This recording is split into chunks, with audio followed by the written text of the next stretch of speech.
Richard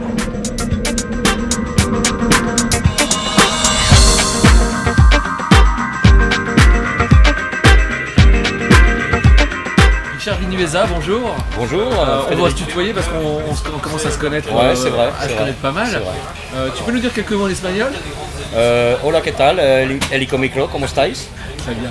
En fait, tu es bilingue, tu parles espagnol et français. Ouais, voilà, j'ai la double nationalité, je suis né en France et je suis d'origine espagnole. D'accord. Tu es cofondateur de l'ERSA? Tout à fait, je suis rentré à l'ERSA à sa constitution en novembre 2015. Et puis voilà, on a commencé avec les membres que vous connaissez déjà, Hervé, Nigel, Andreas et Donc, Yann. En fait, tu représentes l'Espagne sur l'ERSA? Alors j'ai deux casquettes pour l'instant, effectivement je représente l'Espagne pour ERSA et je suis directeur de compétition chez ERSA. D'accord. Pour toute l'Europe. Ok. Alors justement, pour compétition, on va venir tout de suite au but. Tu organises une compétition bientôt, ça se passera à Madrid, dis-nous en plus. Alors oui, ça se passera à Madrid le 2 et le 3 juillet de cette année. Ça va être un événement international pour aller chercher des qualifs pour la finale européenne à Ibiza. Donc on sera FAI? On sera FAI, on sera une course F3U, on sera freestyle et on sera aussi une course par team 24 tours. D'accord. Oui, Tu peux nous en dire un plus sur l'endroit?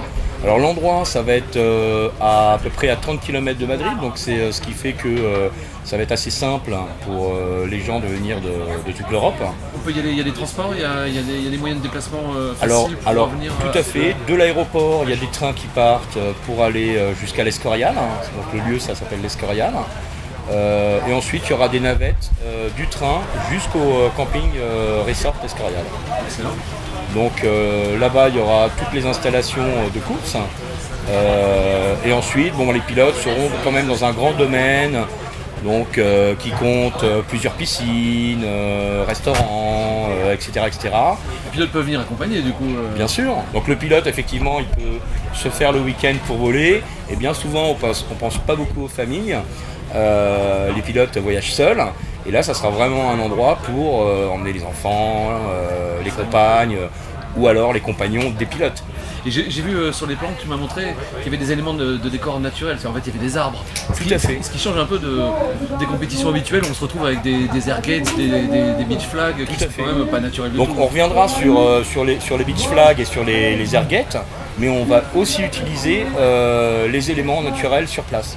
C'est-à-dire qu'on a en fin de compte une grande surface avec de l'arbre, mais de l'arbre à tronc, donc c'est pas de l'arbre feuillu à la racine, quoi, donc, ce qui permettra moins d'accidents. Et on va les utiliser comme flag. Il y a un droit d'entrée, Donc pour les teams, il y a un droit d'entrée de 50 € pour 5 pilotes. Et ensuite, si les pilotes veulent faire la freestyle plus la course F3U, c'est 30 € par personne, par pilote. Il y aura un site web où il y a déjà un site Il y a déjà un site web qui est fpvracingspain.com. Ok. Merci Richard. Mais de rien, mon Frédéric.